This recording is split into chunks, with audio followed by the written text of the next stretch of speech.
Hello everyone. Thank you for joining me in this Tuesday night teachings on Shantideva's Bodhisattva's way of life.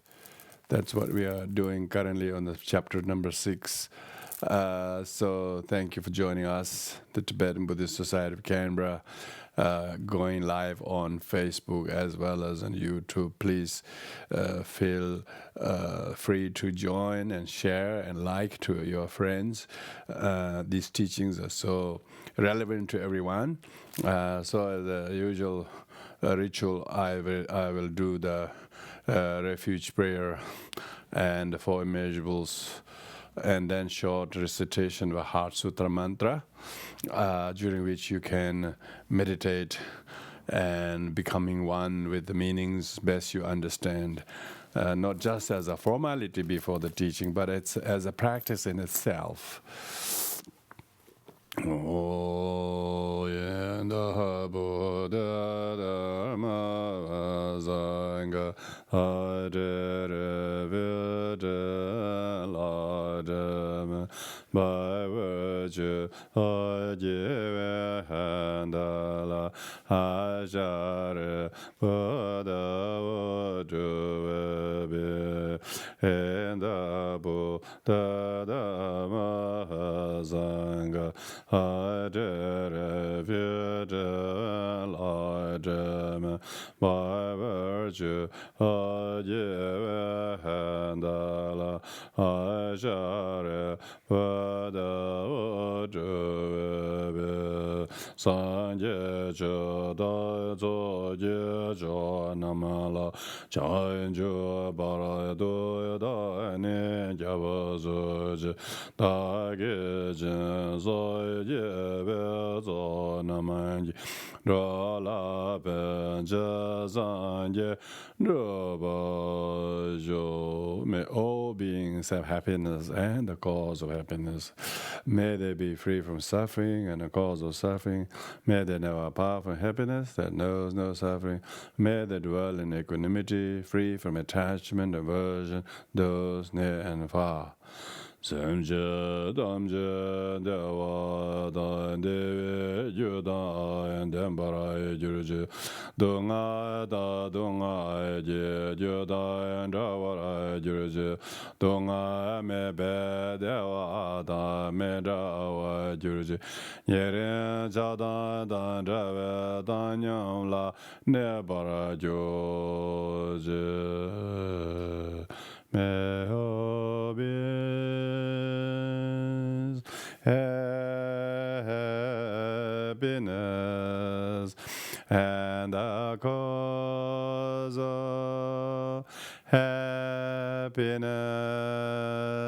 May they be free from suffering and the cause of suffering.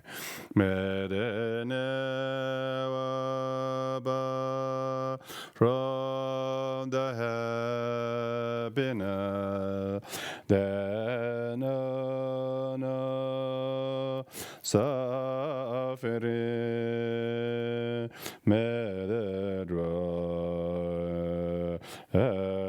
equanimity, free from attachment and aversion to those near and far. Mazon jeme jara baraje majenum ganam gangawani sozoran reje jewa dozon jayonla chazalom gade gade baran gade barazan gade bodhi Bodhisattva. Om Gade Gade Bara Gade Bara Zang Gade Bodhisattva. Om Gade Gade Bara Gade Bara Zang Gade Bodhisattva. Om Gade Gade Bara Gade Bara Zang Gade Bodhisattva. Om Gade Gade Bara Gade Bara Zang Gade Bodhisattva.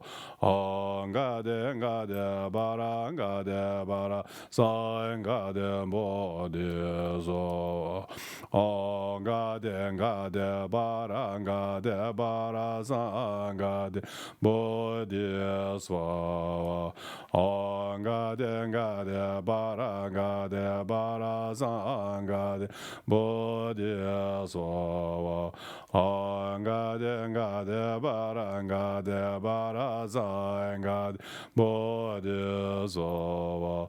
Om Gade Gade Bara Gade Bara Zang Gade Bodhisattva. Om Gade Gade Bara Gade Bara Zang Gade Bodhisattva. Om Gade Gade Bara Gade Bara Zang Gade Bodhisattva. Om Gade Gade Bara Gade Bara Zang Gade Bodhisattva.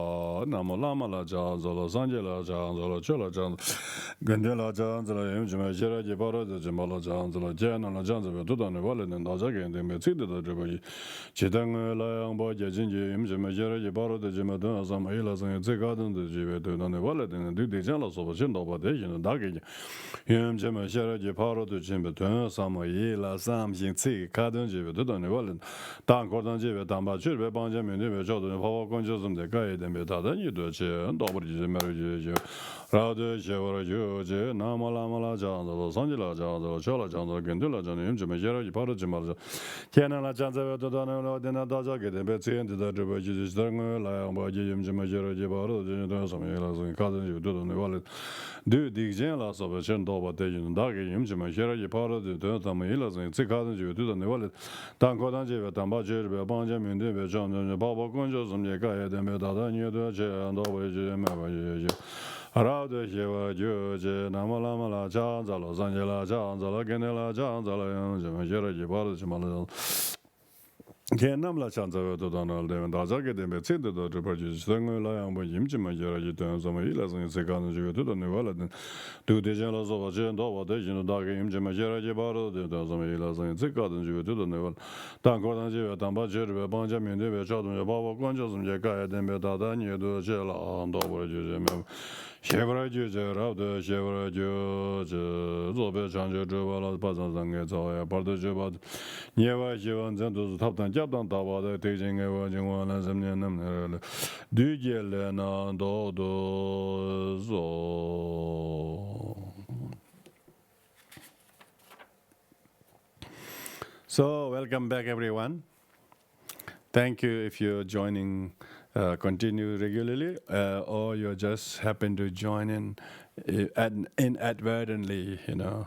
Nice to meet you in the virtual reality, but on this important topic of how to upskill our life and its skills by learning to practice the humanity by practicing loving kindness. How can we use difficult situation as opportunity to grow and unfold something that we have not tried by practicing patience? Because when people think when they practice patience, it's a last thing they want to do, you know. No, here it is actually the best of all things is achieved through patience. Patience is not a desperate kind of a thing just to resist some temporary difficulty. Patience is a highest virtue. Even if you finish degree, if you have double degree, if you have master, if you have PhD in whatever field, that just gives you barely a profession.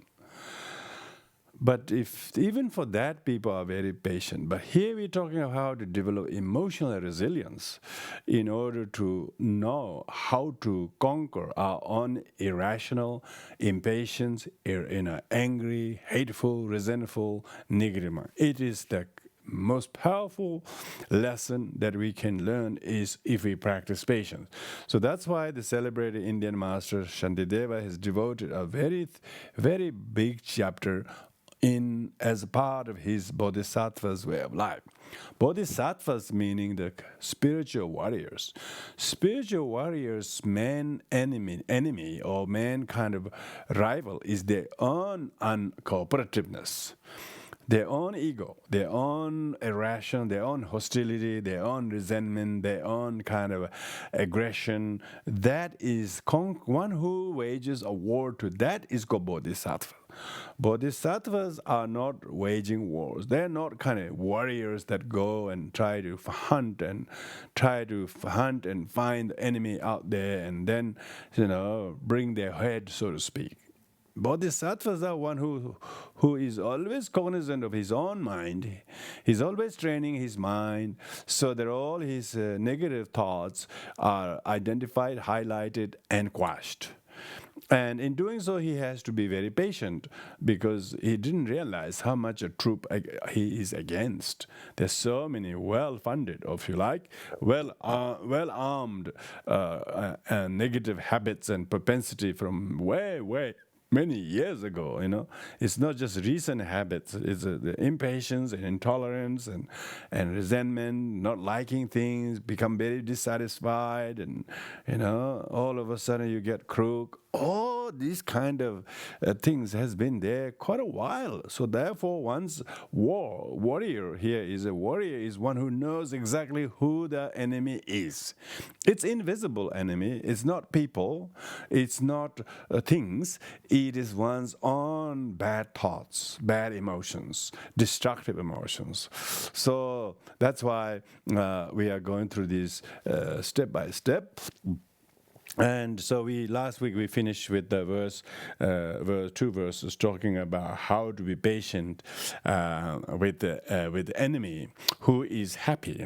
If enemies are happy, usually people become unhappy because it's their enemy.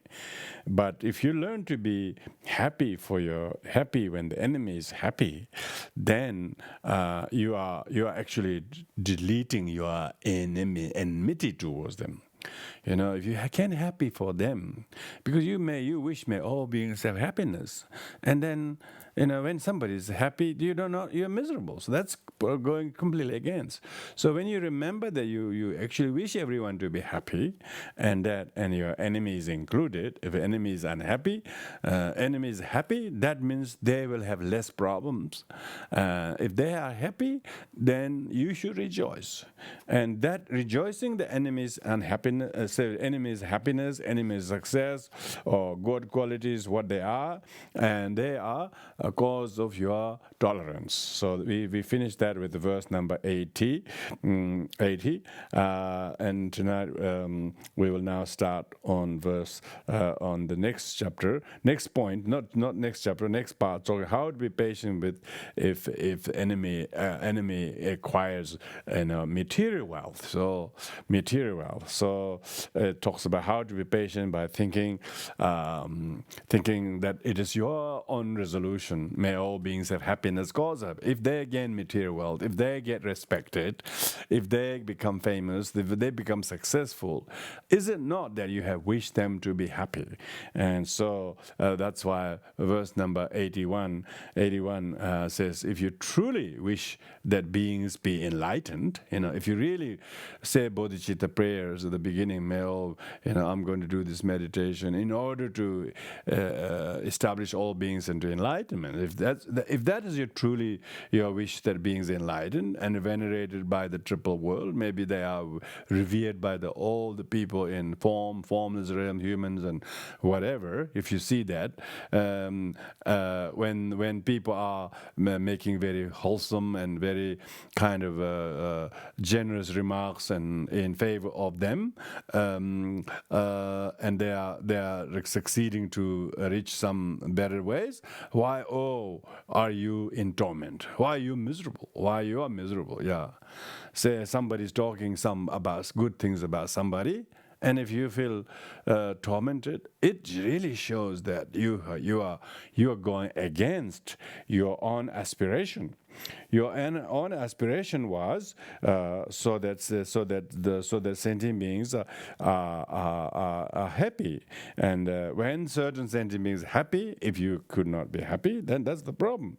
So that's why one should learn to why you are tormented. Why you're tormented when certain sentient beings, you have your own neurotic reason to unlike or disapprove them when they become happy. Is it not concordant with your wish to sentient beings to be happy and be venerated by other people, and that speaking favorably about them, why you should become tormented?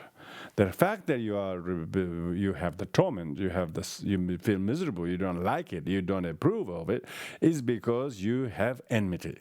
So your practice is to tolerance. If you with practice tolerance, you can actually discard the enmity. The discarding of the enmity and ill will is patience. Patience is not you doing them a favor at your own expense. It's not like that. The patience is the most intelligent people practice patience. It's not that you are any other person is doing wrong or you're right, or it's not like that. But the person who is very intelligent uses what other person does to quell your own ego. And it's amazing. So it's like recycling. You don't mind people throwing their garbage. You know how to establish a garbage sorting factory right next to it. Very, very good. You can see the garbage sorting factory and the recycling factory. You know where they are? They're usually next to land tips. They're near the landfills. They call it, isn't it? Landfill, where people dump all the garbage. That's interesting, yeah. So when why you are tormented when people respect him or loved him or honor them? Why are you tormented? They're creating causes of happiness. You wish them to be happy, and they're made happy by somebody. And why you're miserable? That's because you have enmity, you have judgment, you have kind of ill will towards them. So being able to quash that is practice tolerance. So practice tolerance isn't necessarily doing a favor to other people. Practicing tolerance is purifying your own neurosis and karma, and exhausting your own negative karma, negative karma. So then this next verse, verse number 82, 82 goes, when dependents who rely on you, to whom you are obliged to give support. Said these are some kind of relatives, yeah.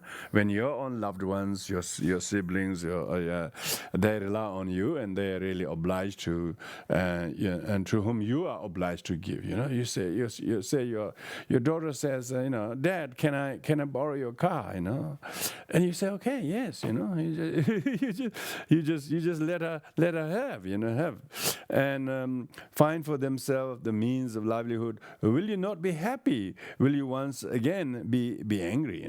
So if you want some if you want people to be happy, and if they want to get something from you that makes them happy, isn't it delightful? You don't have to scheme and plan and find out what you can do to make them happy. They themselves asking, if you do this, I'll be happy. Oh, they said, thank you for helping me. I was just going to give you anyway. Just didn't know what to buy or whatever. And so you feel delight. They're asking of you something from you, and because you have wished to make them happy, and you can now make them happy because of their own initiative of asking or needing the support from you, and you're obliged to give them support anyway. And if they are able to do that, and if you can, then will you not be happy? Will you once again be angry instead? Just Shantideva is challenging. Do you want to be miserable because they found themselves something? You should rejoice. You shouldn't be impatient, saying it should be me who should be able to do this to you, type thing. If they are capable of doing it, you should delightfully rejoice that. If someone else receives a gift, if someone else receives a gift, or if that gift stays in the benefactor's house, in neither case will it be yours. So, given or withheld, why is it your concern? So, this is talking about in relation to material wealth. Material wealth also you need to be you need to practice patience in relation to material wealth. So you should not be frustrated. I don't want him to take it, I don't want him to use it, I would rather give it to somebody else or something like that. If somebody have it, you should be patiently rejoice the good they had it, instead of try to make sure that you don't want him to have it, you really rather have it yourself or somebody else, that kind of thing. So you have to be patient. This is very small things, but people become very, very miserable, all of us, because they're not generous, and because of their ungenerosity, which is miserliness, then they become impatient. So you should be glad that that beings want things and they get things. As a result of that, you should be delighted by whatever, So. So even says, if you do not want for beings, how could you want Buddhahood for them? One moment you think you want other people to be enlightened, another moment you don't want him even small things, and you're miserable. And how can anyone have bodhicitta and resent the good that others have? So it's contradictory with your bodhicitta if you can't rejoice somebody having this, somebody having that, even though you have to give them your position, your place for them. You should be happy because bodhicitta is small incremental thing, doing small things like that, then it amounts to what we call bodhicitta. You don't see the cauldron full of water all of a sudden, one big kind of sort of bucket of water. Slowly the rain falling. The rain tank had not much water only 2 weeks ago, but it rained last 2 weeks, every drop, and then you see the tank has been filled. Like that, even you want a tank full of water, you have to count on every single drops, and you have to be patient with every drop. And so therefore, instead you should not resent that. And so So that is how to be patient with one's resolution. And then second is how to be patient of being indifferent. Sometimes what you can or cannot do to be patient. If there are some things you can't do instantaneously, you have to find a strategy to how to be patient. It says if someone else receives a gift, or if that gift stays in the benefactor's house, in neither case will it be yours. So given or withheld, why is it your concern? So you should learn to be indifferent, and remain in equanimity. Now the third is how to rely upon one's own good qualities, because if you can rely on your own, if you're self-reliant on your own discipline, then there is really something to count. He says, tell me, why don't you resent yourself? You who throw your merit, faith, and all your qualities so far away. Why do you not cultivate the cause of riches? So it's just making oneself to compare with others in that way. So why do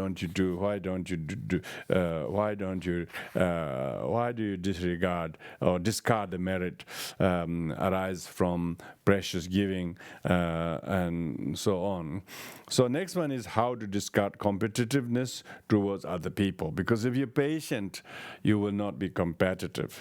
So competitiveness can be very difficult. So therefore, how to give up competition?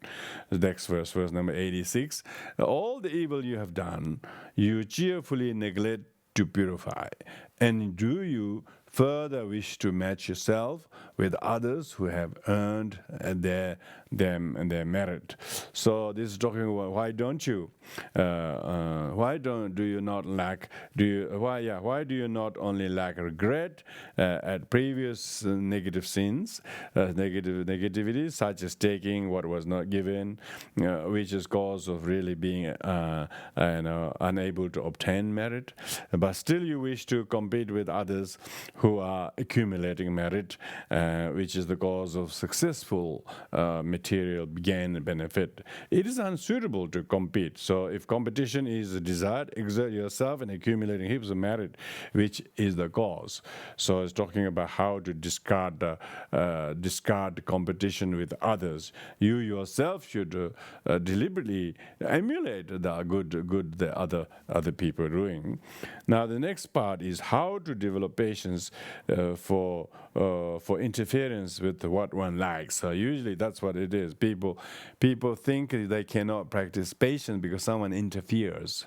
Someone sort of interferes with what you try to gain.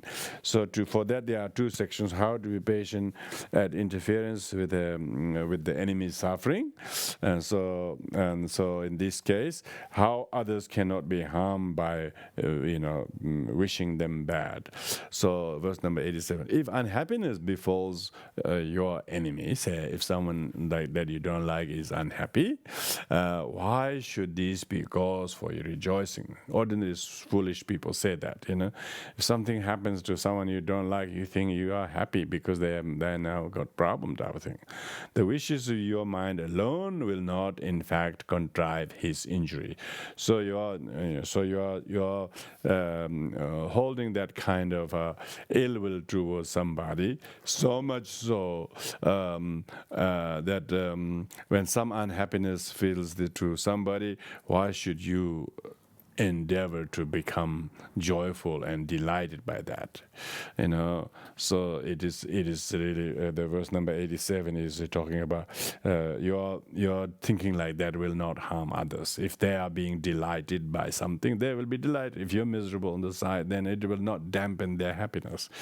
It's your own self-made misery. So therefore, next is how one declines if harm occurs. If something harmful happens, you should learn to resist that. The verse number 88, it goes to, and if your hostile wishes were to bring them harm. So if you're having some malice and try to wish to harm them, and even if they were to bring harm to them, again, what cause of joy is that to you? What if you succeed to make somebody miserable, cause them interruption and try to harm them, and you succeed to harm them, why should that give you joy? Why then should I should be satisfied? Are these your thoughts? Is anything more ruinous than that? So it's like a self-harm. The most destructive self-harm one can employ is developing this kind of ill will towards somebody. Oneself declines more by wishing bad things to other people. It's quite amazing, really. Some people really want to harm somebody, Did they succeed to harm the other person, or they actually become self-destructive? So that's what Shantideva is saying. You couldn't believe what you're doing is harming you more than what you allege somebody else is doing harmful. Not seeing that will make you very impatient. Seeing that will make you to be very, very patient. So the difference is how to learn to restrain the harmful thing, how to practice helpful thing. So next verse is also under the same topic. Caught upon the hook, unbearable and sharp, cast out by the fisherman, my own defilements, I will be flung into the cauldrons of the pit, and surely parboiled by the janitors of hell.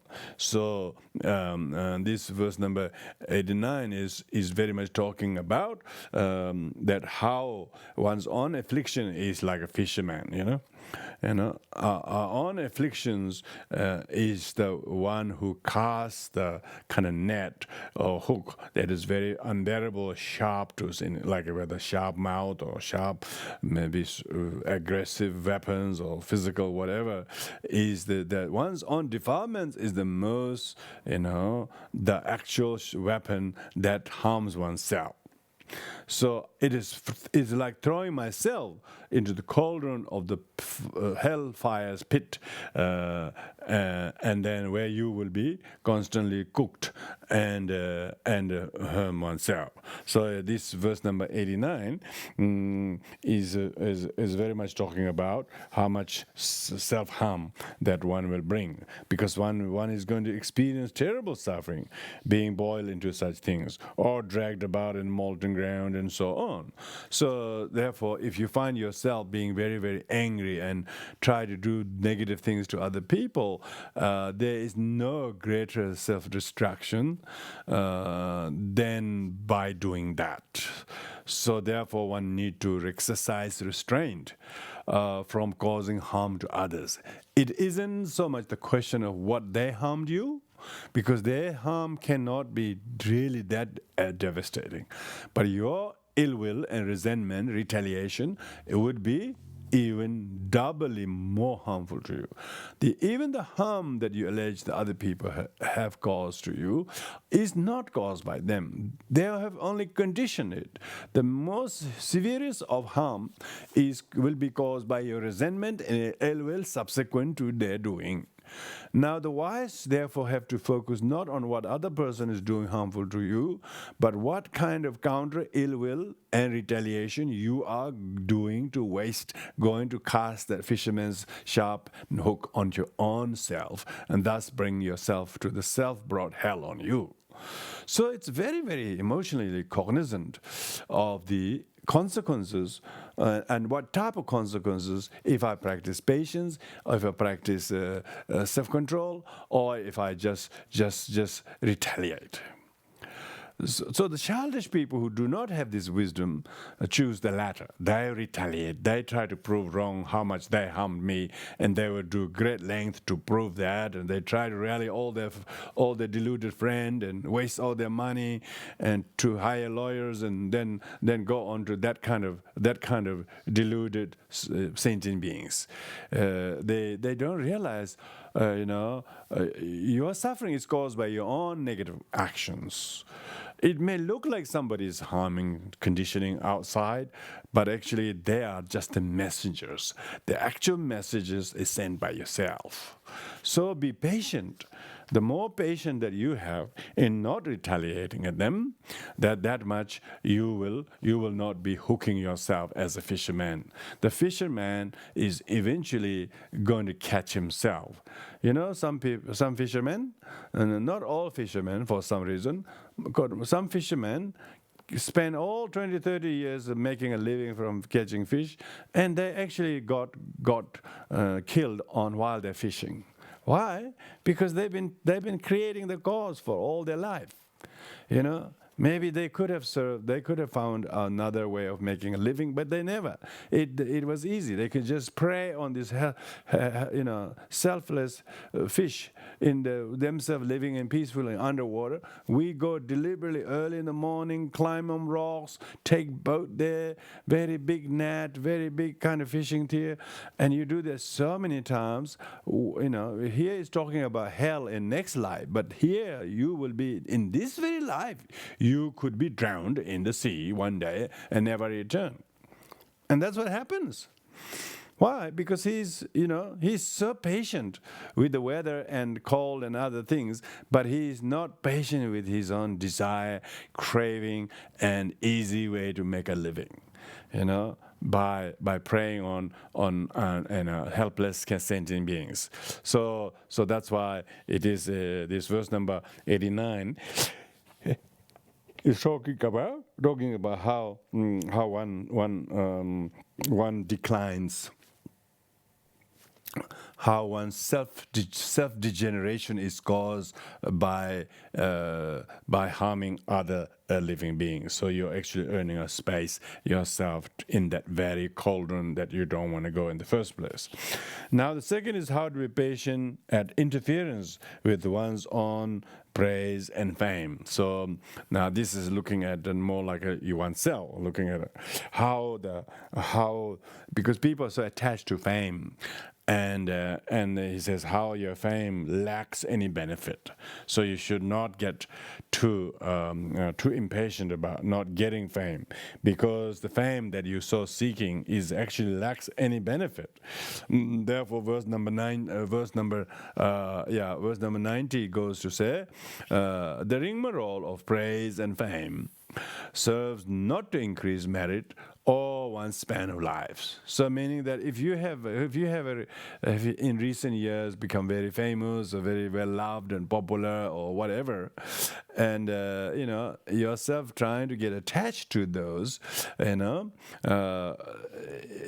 though they look like very nice, but it will not increase your merit, increase your long life if you get attached to it, bestowing neither health nor strength. It will also do not augment your health or strength, and nothing for the body's ease. So therefore, one who is seeking this kind of mundane worldly dharma of praise and becoming haughty and puffed up and delighted by praise. But if somebody prays, of course you don't unacknowledge them. You can thank them, but deep down you should not feel totally great importance to that, because it's dangerous for your ego. More impatient you are to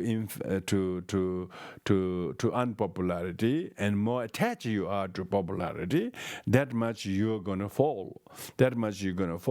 So therefore you have to be patient, even patient with the wanting to be so patient, so famous, because the actual fame lacks benefit. It's just an empty name, empty name.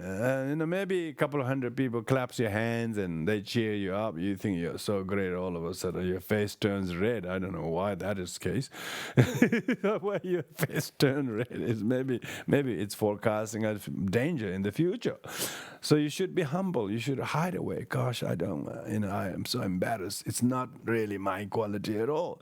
It's other people's generosity. They're very so thoughtful, but I don't have that many qualities. I have actually more faults and flaws than the praises are worthy for. When you do that, then next time you will be able to be patient with the criticism, patient with the if some people disparages you, which you might sometimes get as a shock or surprise. After said you having heard these verses, you say, maybe I should practice, a non-attachment to praise, non-attachment to praise. And they say, no, you are not good enough. You are the last. You are the lowest scorer. Come on, go away. We can't have you. Or something like that. Whatever, And you should be patient with that kind of thing. Even if they praise you, you shouldn't be haughty and puffed up. If they disparages you, you should not, because it doesn't really help your health or long life or whatever if you get attached to praise, and it might even make a big increase your high blood pressure. They say, because people become so attached to praise and they think it's good. He says nothing for the body's ease. Some people become really tense. They felt so good, but afterwards they just nearly had a heart attack because they're just so attached to the ego. So be patient. Be patient. Be patient with that. Verse number 91. If I am wise in what is good for me, I'll ask what benefit these bring. For if it is entertainment I desire, I might as well resort to alcohol and cards. So if you become very, very delighted and you really came home happy because so many people loves you, everybody wants your autograph, or they whatever they bought you, memorabilia, or something like that. You become so delighted by these things. What does this benefit? These are very, very, very dangerous. If you get attached to them, why don't you seek pleasure from alcohol and playing cards and gambling? If you're so that kind of person, say I'm going out to have a good time or something. But what is good time? What is this? What are the few hours we're not saying you shouldn't enjoy, but we're talking about here being patient with not having people praising you all the time, or be patient with the people who are negative and critical of you, and don't think they're wrong and you're right or something like that. Wow, this is an excellent opportunity for me to grow, so that I don't get so impatient with the wanting to be praised and cannot tolerate disparagement. Straight away, you become very cognizant of how needy and greedy you are for praise. And how if somebody praises your friend, you get really good. If somebody praises somebody else, you get miserable. See, you're so impatient, Praise, you are impatient because they're praising the wrong person. Disparaging somebody, there you are so miserable. So what are you going to do? Because you have impatience. That's the impatience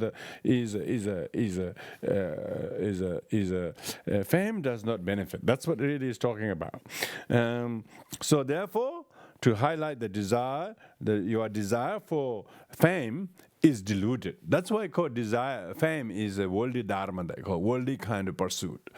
So one should not seek fame. Even if people say very bad things about you, whether they are right or wrong, doesn't matter. Even they are wrong, just accept them.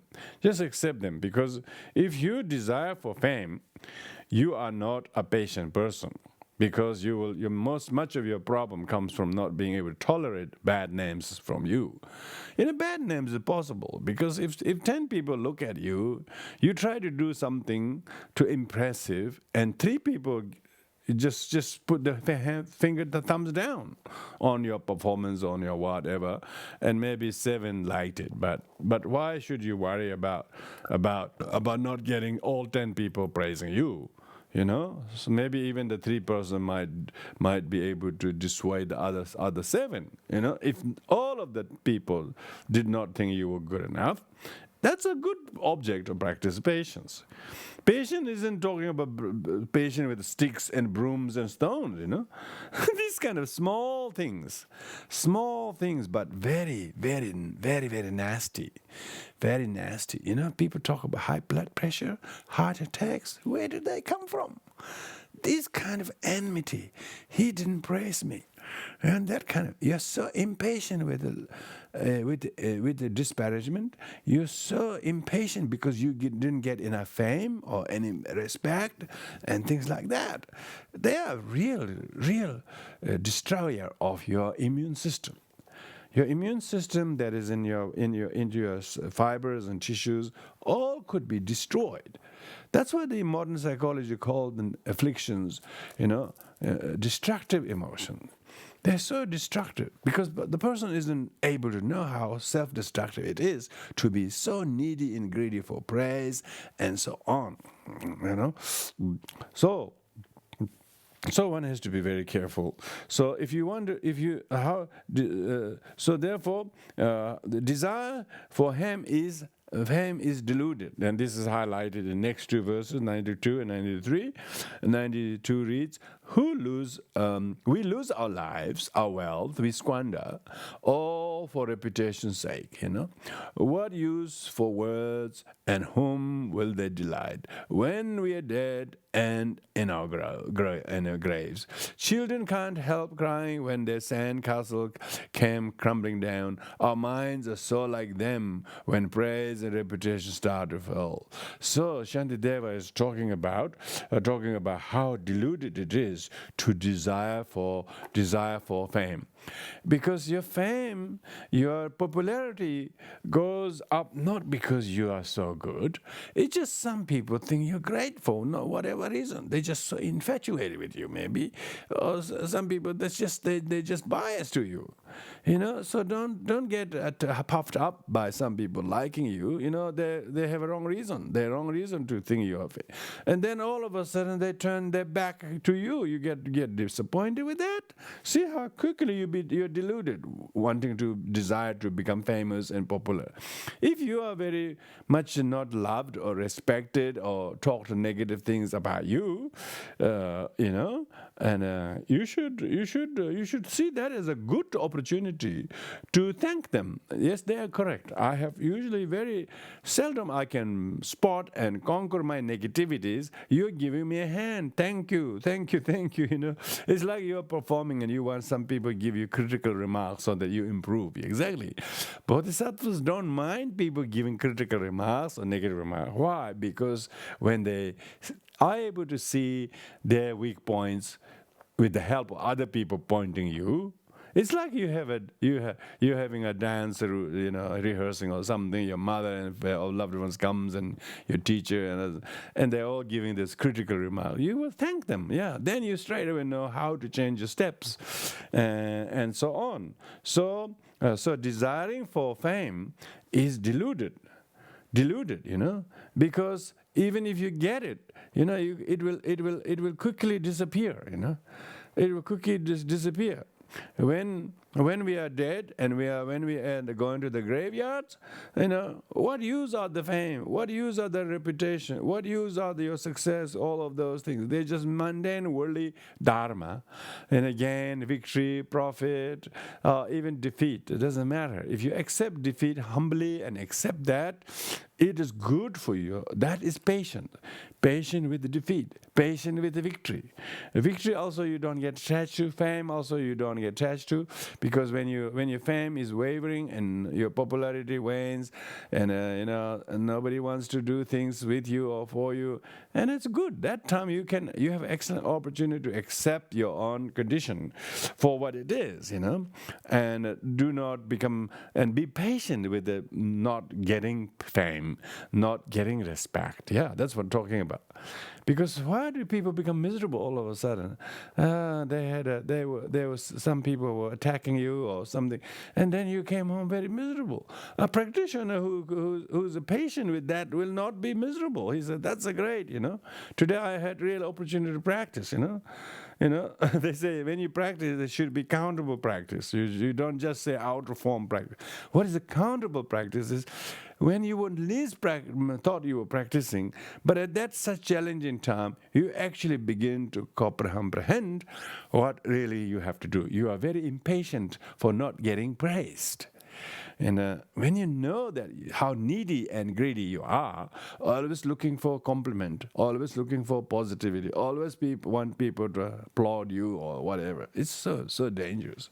What's use of people's applaud? You can't take them with your graveyard. It says, you can't help take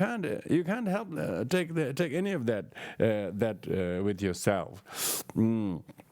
Yeah, of course you are like a children. You are like a children whose sandcastle coming down.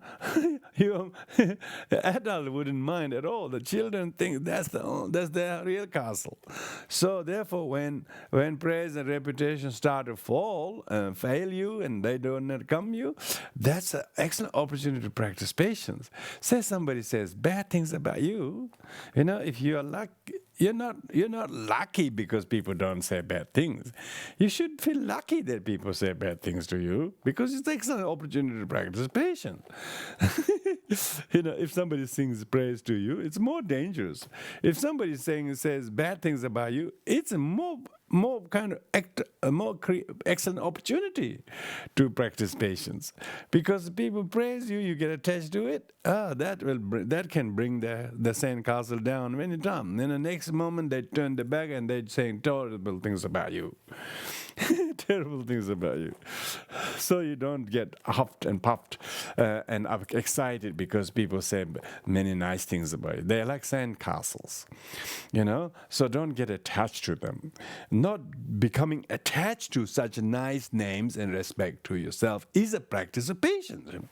So you should learn to practice patience by not getting attached to fame and respect. So those are very, very, very important things. And the next is analysis on how it lacks essence. How those praise and preposition or respect or what it is, how ruinous they are, how unreliable they are, how inconsistent they are. So this is expressed in the next 4 verses, number 94 onwards. Short-lived sound, devoid of intellect, can never in itself intend to praise us. The 90. So the sound that actually praises you don't have any intention to praise you, and that it doesn't have it's not an inanimate being. The some travel through the phone, or sound travel through some email or whatever it is. The letter that came through the internet, it isn't there excited to make you happy or make you disappointed. The just question is how needy you are for praise and how intolerant you are to disparagement, They actually have no actual, the sound themselves have no actual intent to praise or disparage you. So to say that some people likes me because they wrote me this lovely letter, or some people is terrible, they wrote this about me, you shouldn't get upset by that. Deluded people will write anything about anybody. They write terrible things about mother. What did you do? Nothing. Not even at 100th of a good things that their mother did. Of course they have reason to be crook with you. Their mother did 100-fold more than you do. They say bad things about it. That kind of people, I couldn't believe it.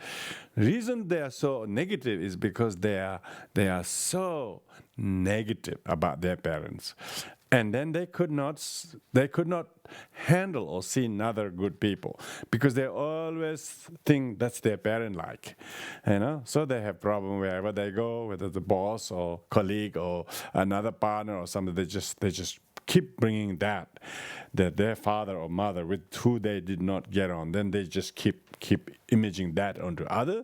Why? Because that's exactly what we're talking about. Short-lived, devoid of mind.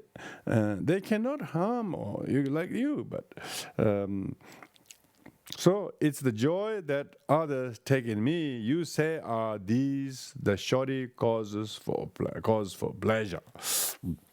So when this is just very, very, very, very shallow, one should not think of those as such. What is it to me if others should delight in someone else or even in myself?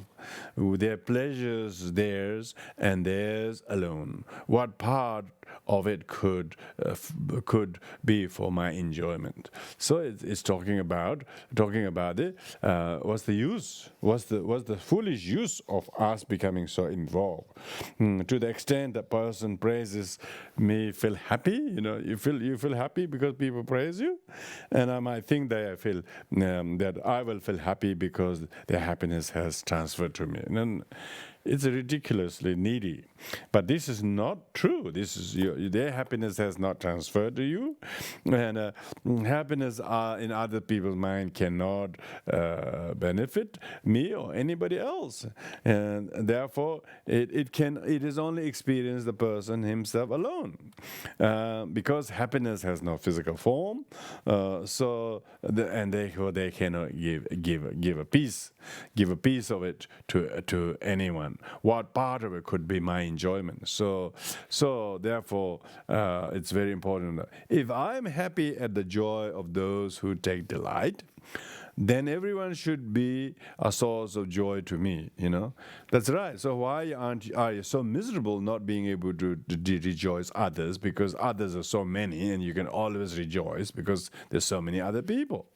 Why then glory goes elsewhere? Am I not happy with the cause, with this cause of happiness? So why it's talking about why we feel so uncomfortable and jealous when someone experiences happiness and praising the enemy's good qualities, because so therefore it is not right to feel uncomfortable in this way. So this talking about people all of a sudden see somebody having a good chat or good friendship, and you're just so miserable on the corner. You just say, let's go home, let's go home. All of a sudden you don't want them to have a good chat or a good friendship, because you are so impatient with some people else, some other people's friendship or whatever it is.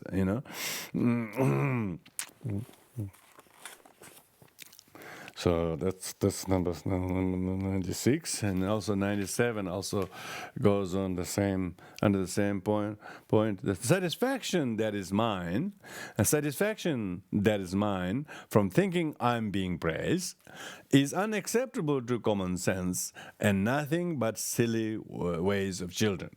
Yeah, so this is verse number 97. It's really talking about that one should not become attached to pleasant flattery words as a cause of your happiness.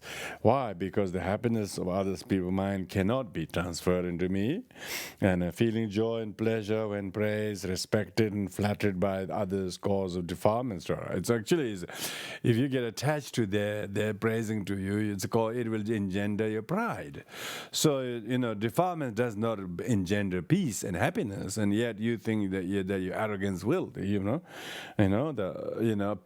pig things like that. When the pig farmer feeds him all kinds of things, he feels so happy. He doesn't realize the farmer is feeding him so that they can kill him tomorrow. So don't be pig-like, so easily excited by people's praise.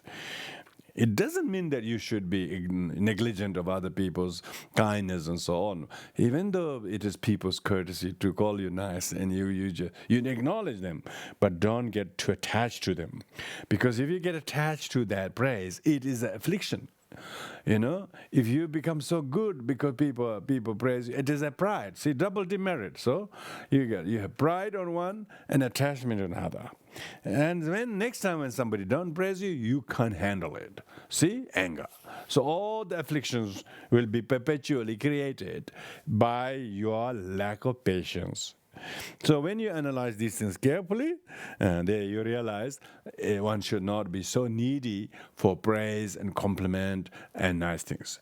When you're not so needy for praise and compliment, when other people say not so pleasant words, it doesn't offend you, because you're not so needy. You're not so needy. You're not so needy. So these are like children. These are like children's sandcastles. Silly ways of children. So don't demonstrate or don't emulate the children like sentient beings who are always needy of praise.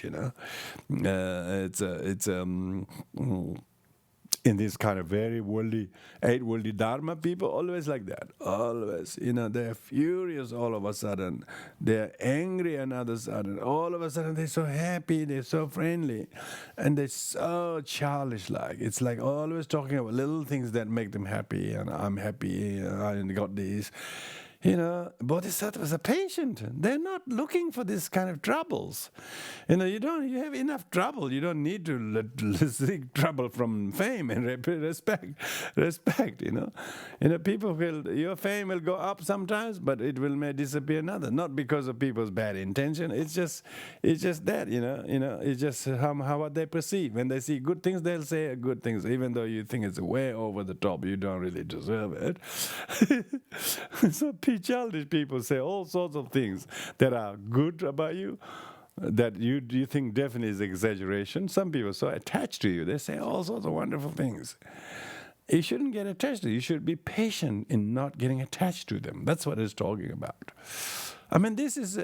it doesn't mean you shouldn't acknowledge people's kindness and courtesy. That is not beside the point. It's saying that when people do praise to you, you should not become so excited and that's the best thing to happen. You should see them as a worldly dharma to become so enticed by such flattery and in kind of fame and respect. Who are they looking at? I'm so full of afflictions. I'm full of karma, and yet they think I'm great. This is ridiculous. What they're looking at me. So I should not get attached to them, but acknowledge their kindness and their graciousness, whatever it is. But this too will collapse one day, like a sand castle. Particularly when I'm attached to them. If I'm not attached to the sandcastle, when it collapses, I can laugh at it. How quickly the amazing castle got nothing but all into the dump. So you're wise enough not to get attached to them. Mm-hmm. So next is demonstration of the disadvantages, of fame and reputation. And this comes in verse number 98. It says, praise and compliments disturb me. See, this is Shantideva saying, sapping my revulsion from samsara. We try to develop renunciation from samsara.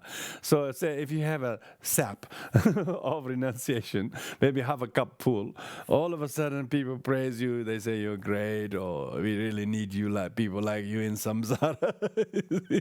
And you think, yeah, that's right, type of thing. Then it pulls you back into samsara. And your intention to practice with diligence, with strong renunciation will be sapped by it. I start to covet others' qualities, and thus all excellence degenerates. Yeah, that's right. If I become attached to the praise and compliments of others, it will not only sap my renunciation, but then when I start to covet other people's quality, and then I can't rejoice their qualities. So one can't have good qualities. Other people's qualities we covet, we envious that they have. You can't speak good things about other people's success or friendship or their progress or their whatever it is. You can't offer praise. You have to be patient with the good things of other people. Amazing. This Shantideva is now not talking about people who is brandishing knife at you or attacking you with a YouTube. Talking about someone being happy, and you have to be patient with happiness. Some people can't tolerate some people happy, or some people's success, or some people making positive remarks about your neighbor or your colleague. You get so infuriated. So I don't get such compliment. I do just as much as such people, and I do even more. I don't. See, you have to be patient with such things. See, this is very, very emotional, literate way of thinking. Shantideva is internally looking and how needy and greedy most sentient beings are to such worldly dharmas. Even when people do praise you, the practitioner do not get delighted. He knows someone is generous or they are very kind, but it can really rob your own little dharma you have practiced. You have been doing undo, you've been doing little practice or whatever. It will sap away all of that. It'll pull you into samsara if you get attached to compliment. So therefore, be patient with praise and compliment, so that they do not pull you down. So be patient in not getting attached to them, not needing them too much, that kind of thing.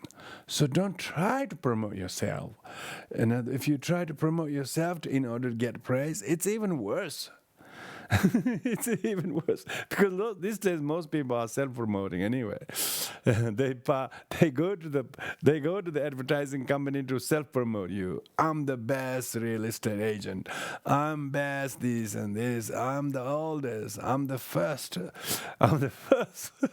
I'm the first one. This first one that. That kind of thing. They're very dangerous. It can sap your little renunciation. It will pull you down into samsara when you're so attached to these worldly dharmas of praise and compliments and cannot handle even little criticism by other people. Even if little criticism of other people, it's good for you to boost your renunciation. You realize, samsaric people, one moment they're happy like this, another moment they're so critical. I knew that's the nature of samsara. And so don't get aversive to people who are negative, who disparage you, or who talks bad things about you. Of course you are full of karma and defilements, so they will see there's defilements. It's quite appropriate they actually disparage me. Why? Because you yourself are trying to develop renunciation from your afflictions, and if they're talking about your afflictions, isn't this good? You say thank you. It's like you're deliberately trying to wash your jacket and take to the laundry, but somebody says, I'll clean it, and then isn't it good? Because they're actually giving a hand for the practitioner who's emotionally very literate. They're so emotionally literate, they know what's on and what's not on. Attachment to praise, compliments, not on. Accepting disparagement, criticism is on. Why? The former one saps your little renunciation from samsara. This one boosts your renunciation. And if I'm coveting other people's qualities or fame or status or like that, then even if I have some merit in my disposal, they will all be destroyed by it. It says it will. Thus, all excellence degenerates. All the good things that you have by your envy and covetousness, it will destroy you. It will make you unable to sleep. If you make you unable to rejoice, it'll make you unable to say compliments to other people. And then people thought you were usually well spoken and very, that you just wouldn't say any good words to that. Like say somebody is very, very successful, did very well. He's the one predecessor to him is saying nothing good about his successor's achievements, because why? He's impatient. He doesn't like his successor to be as more successful than he was. He wants him to be successor, but he succeeded more than who he was succeeding. He should be more rejoicing. I'm so glad. This next president who replaced me is doing so much good. Instead of being coveting them, instead of being competitive to them, and not accepting them, and that kind of thing, that kind of thing, You will see that in all kinds of units of society. When somebody says good things about the job that you did, when somebody does, and then you just don't like it. So you have to be patient when somebody prays to somebody. And if you're not, you're miserable. It will degenerate you. It will bring you down many ditches, many sort of ditches, deep down in the ditches, if you have that. So therefore, if you covet, if you're envious, if you can or not approve other people's good qualities, so that means you have to be tolerant with other people's good qualities, other people's success, other people's ingenuity, other people's innovation. You should learn to be patient. So this is amazing. Shantideva is now talking about things like these.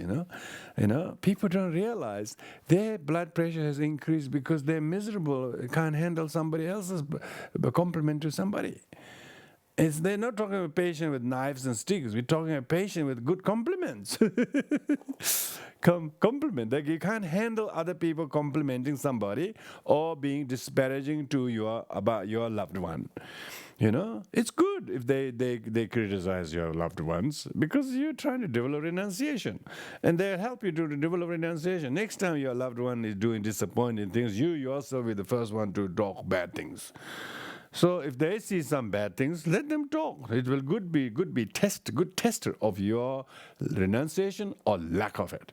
Your patience or lack of it becomes exposed by things like these. So Shantideva isn't wasting a single verse here.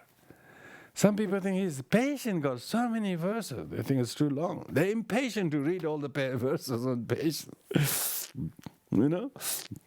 They're so impatient to read 134 verses. There are 134 verses on patience. I mean, that's amazing. He must be really, really so emotionally literate and cognizant of the virtues of patience and non-virtues of impatience. And he's so well read. He's so comprehensive, kind of a elucidator of what are the things that you're impatient. Some people might notice, I cannot handle somebody praising somebody, and I get really frustrated. I don't like it. That's really good acknowledgement. If you have that, because you can only notice that. Other people may notice, but they would not bother to talk about it unless they themselves have some big stress or something. So when you notice that how needy you are for praise and how impatient you are to disparagement, you definitely are what we call very cognizant of your own emotional instabilities and how you usually fare and how you do not fare. And because you do not fare very well with such, because of your own emotional instabilities, and then you now need to equip yourself how to be tolerant with good things of other people. If you're covered, if you're envious and you're not approving of other people, that shows your impatience. You are so impatient with other people's success. You're so impatient with other people's disparagement and criticism of you. So you should accept the criticism of other people in order to boost your renunciation. Instead of not wasting your renunciation, you should boost your renunciation. I'm always wanting praise. That's a desire. That desire is to be renounced. So therefore, instead of trying to renounce people or things, you try to renounce your attachment to praise and your impatience to disparagement. And that's amazing. That's a very, very profound way to know and look the pros and cons of practice patience. When you become very conversant to the practice patience, it's not so much you are sitting there and complaining, going to some counselor or somebody telling all the bad things they did to you, and you've been patient with them or whatever. A lot of people have no such ugly stories to report. They actually cannot even know how ugly their own mind is. Always covetous somebody or not approving somebody and jealous and envious and passing some sarcastic remarks what other people did that shows you. That's the impatience. That is the intolerance. That's so disrespectful. They don't have any renunciation. They don't have any rejoicing capacity. And when you see them talk like that, then you can see, alas, this is how human beings fail on themselves. They usually complain other people failing to them. Now they cannot even see themselves are failing themselves. No matter how much props and crops you might have to boost your income or boost your things, but you don't have anything to stand on because you are so impatient, not being able to develop renunciation from difficulties, not able to reduce your attachment to needy of praise. So even though you are praiseworthy to somebody, most people do not see why you're praiseworthy. They hardly know your qualities. Most people find it very difficult to see other people's qualities, but they see the flaws and faults of you very quickly. Even more than you have actually committed that disaster, committed the mistake, people will talk about it. So sentient beings are cause of renunciation. You shouldn't be needy, wanting them to be always singing praise for you. That is the catalyst of your misery, your impatience. When you are not seeking fame and respect and that, then you be patient when you do get disparagement. When people do criticize you, you see, this is why, even though you may have tried your best, but you only get criticism. That's one of the reasons why people renounce samsara. They say, no matter what I did, it only pleased half a dozen, but 24 people are unhappy. You can never get it right. Why? Because that is nature of samsara.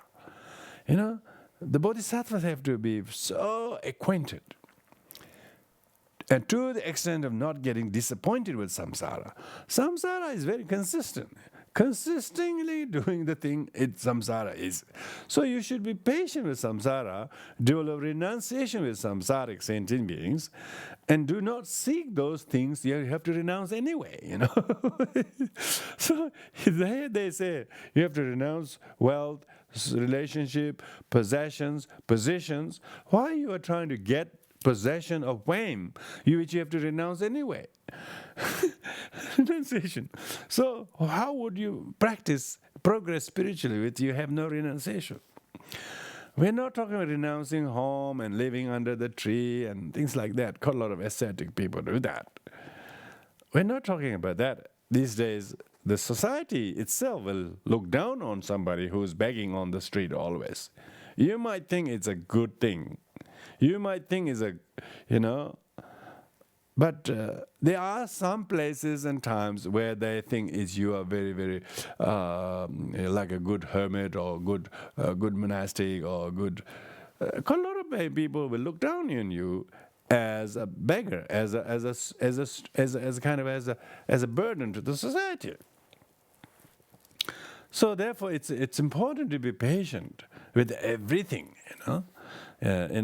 If somebody don't accept you because you're tall, you're too short, or whatever, maybe your voice stutters or whatever, and they notice that, sorry, we can't have you because you can't, and you should straight away see that as I knew I was unsatisfactory, I was inadequate to be good. So they notice that. So therefore you don't become so attached to I and me, and promoting yourself, writing those very impressive resume, always saying how good you are, how reliable you are, and what you did, and all that sort of thing. Oh, don't stop writing those things. Be patient and not write those things. And be patient not to write critical things about other people, even if you cannot help but notice by your slanted eyes. Be patient not to write bad things or say bad things to people, about people. Because if you do, you are literate emotionally. You are able to understand the virtue of practicing patience is not a kind of a clock you wear on, or a cap you wear on, or hideout you go and then you're being patient. Patient is that you are well armored by this kind of power of knowledge, part of organic wisdom, you can call it. Organic wisdom. This we don't usually use. I don't know what that means, but people like the word organic.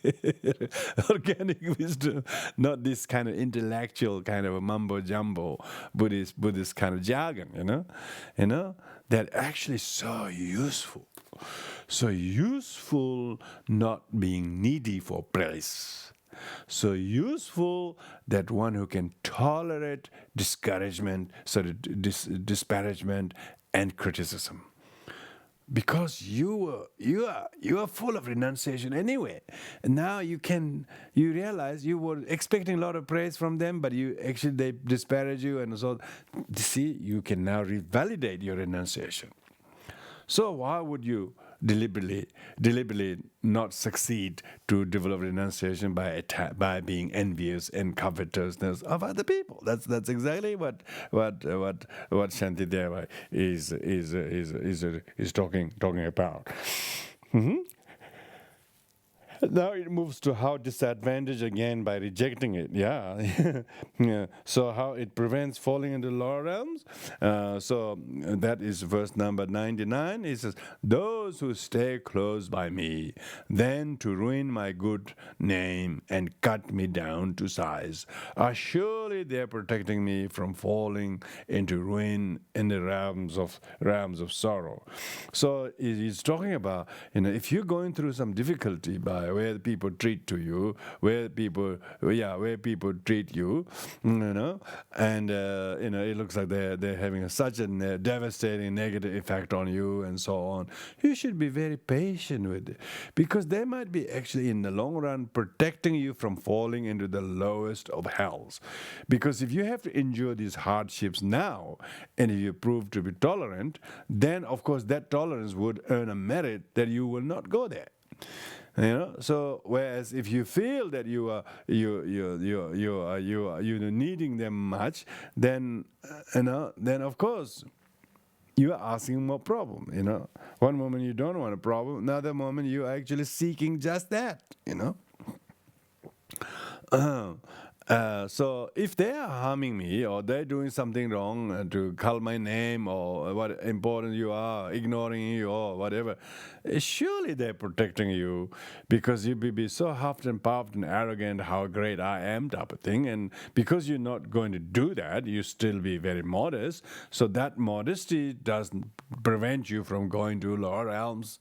But immodesty and extraordinary self-centeredness and always full of oneself will bring sorrow, and it is sorrow. Someone who are so needy in that regard, So it's talking about how these things can be used. Next one is about how it cuts the shackles. How it cuts the shackles. For I am one who strives freedom, because you are the one who strives freedom from samsara, from selfishness, and so on, for I am the one who strives for freedom. I must not be caught by wealth and honors. So to seek these things, mundane, worldly things, is one which actually prevents you, which restricts you from making even 1 inch of progress, let alone gaining freedom. You want freedom, but the fetters that keeps you away from freedom is your attachment to wealth and honors. How could I be angry with the ones who work to lose me from my fetters? If they are enabling me to be released from the fetters, they're the one who's helping me to be released from the fetters. I should be thankful. Shackles. They're talking about shackles. Therefore, how could one should be angry at them? They are actually assisting me to be freed from samsara. It is therefore inappropriate to feel angry, and it is proper to appreciate them. Proper to appreciate, proper to appreciate them. So, therefore, you should not be attached to fame and respect and honor and courtesy and gifts and all of that. Even if they don't give any of that, it is really good, Why you are now patient, Thing is not coming. Everybody got it. You didn't get it. That's a good. You didn't get it. It looks like they're blatantly ignoring you because you're the only black person, or you're only white person, or you're only female, or you're only man, or you're only Asian. It's good to be discriminated. If you discriminated because you don't write well, if you discriminated because you don't speak well, you discriminate because you're not good at the computer or whatever, it's good for you because they're telling the truth. so because the moment they tell your weaknesses, that much they are releasing the shackle out of your feet, or your neck, where the shackles. Shackles are usually on the necks, is it? Feet. Shackles usually put on the feet, is it? Or chain, So if someone comes to loosen your chain, you should be happy, You should be happy. Who will help to loosen my shackles or fetters from my feet? We're looking for one. So why you become so miserable? You shouldn't, And the next one moves on. They, like Buddhas, very blessing, bar my way, determined as I am to plunge myself heading in sorrow. How could I be angry with them? So it's real. One is very surprised that how could one be angry like that, Like blessings of Buddha is stopping you from going to the suffering, and these good friends close the door to prevent one going from that, So they are both good, So why should one be angry at them? Instead, one should appreciate their kindness for what one is empowered or enabled to do by this. So it's talking about being patient with the difficulties, not physical, not kind of time or anything like that, just emotionally. What you become so upset, what you become so attached, so you should learn to tolerate your own upsetness, your tendency to get hurt and upset, disappointed. So you should practice patience, not to let yourself become disappointed. And not really learn to become upset or defeated. It's good to sometimes you actually need defeat. You actually need loss to renounce samsara. And you don't have to deliberately lose things and then saying you have renounced, but where you probably hide somewhere. You probably hide it somewhere saying that you have renounced. So you have to be really careful whether you have renunciation or not. If you have renunciation, try to improve things to whom or what amount or quantity or things that you can tolerate. You can be very patient. So with this, we will stop here tonight. Thank you very much, everyone. There's a lot of interesting points made here that we normally talk about, not talk about patience or hostility coming from people and things like that. Here is all talking about whether you're praised, whether you can handle disparagement, or whether you can handle disparagement to your loved ones, or whether you can handle, when somebody harms someone you don't like, you get really, really excited or happy, you should practice patience with that, so you should learn how to look for very, very traditionally very unmarked cause or object of your patience and tolerance. Here, the neediness of the fame and respect, all of that, if you practice, no longer needy that, and therefore even can accept some criticism, and you do that with patience. You don't do that with some kind of any other. You should consciously see what is the practice constitute. Just reciting prayers and counting beads or going around a stupa. They are cultural Buddhism. They may or may not have many takers, particularly people of not that culture, But being able to make everybody to become witness their own ego, their own neediness, their own misery, how it is coming from this, always seeking praise and fame and respect. And that they should be patient enough not to be seeking and needing and greedily looking for that. So meditation is a very powerful practice of patience, that you're not seeking and craving for those things. And not to crave for this is a form of patience, You no longer want it. You no longer are craving for it. Therefore, you don't complain that you are not getting it. Why? You're patient.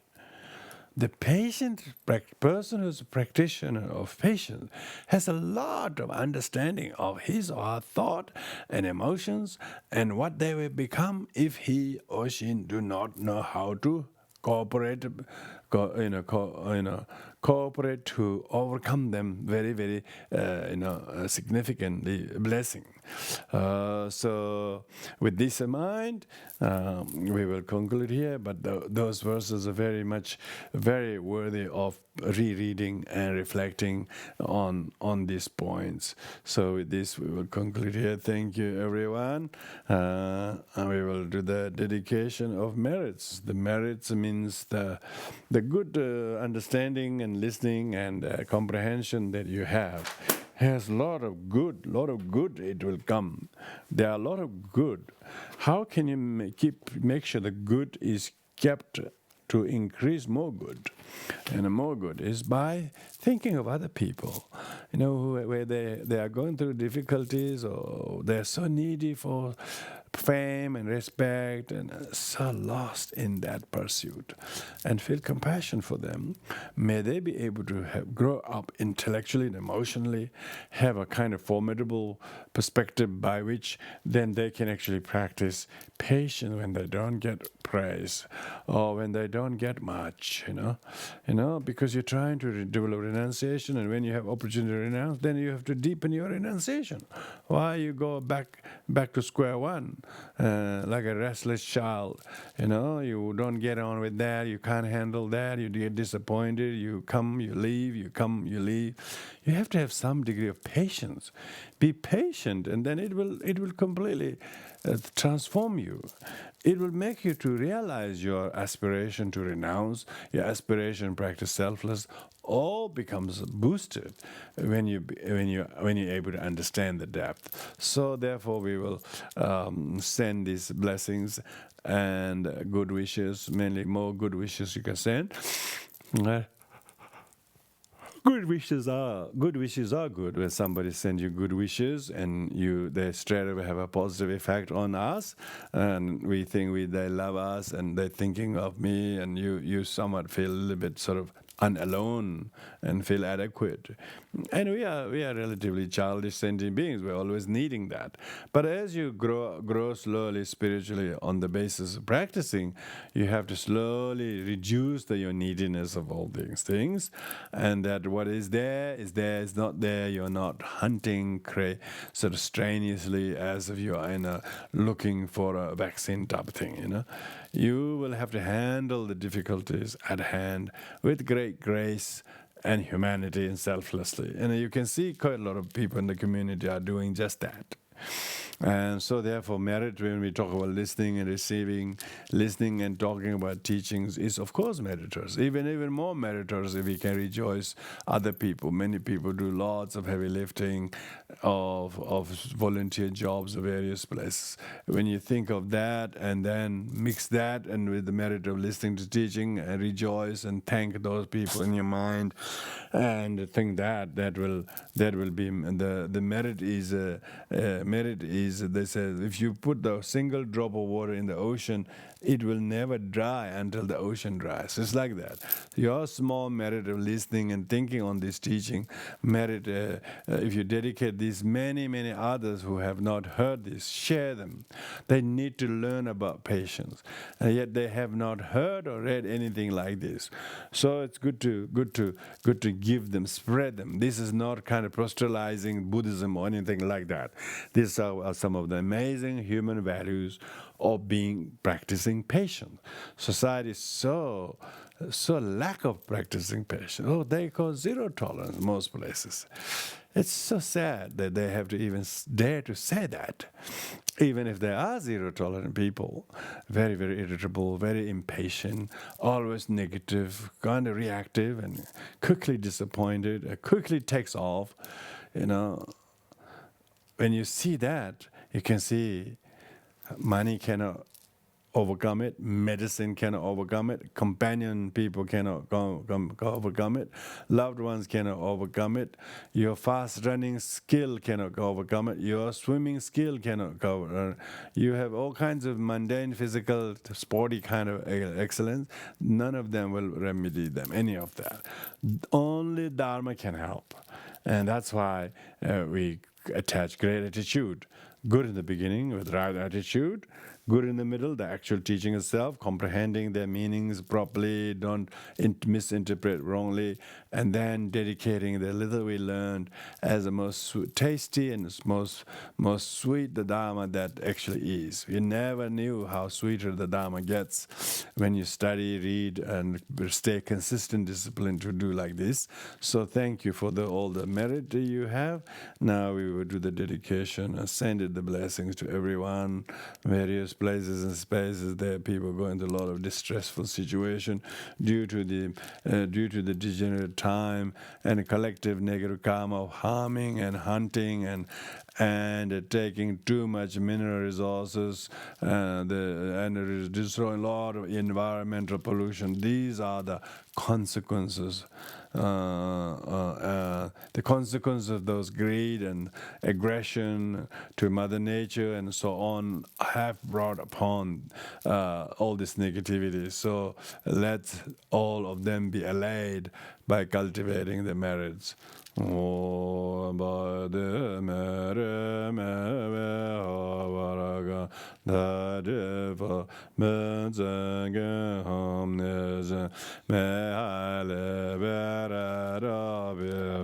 the ocean of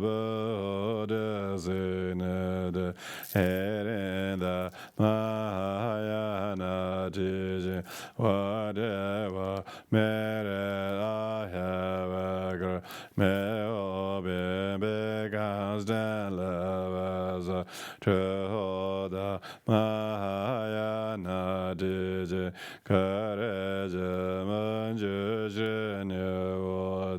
as a man, life following all the example. I shall dedicate the matter, may the excellent Bodhisattva Teba, where had not yet answered, where has been born anger freely without degeneration.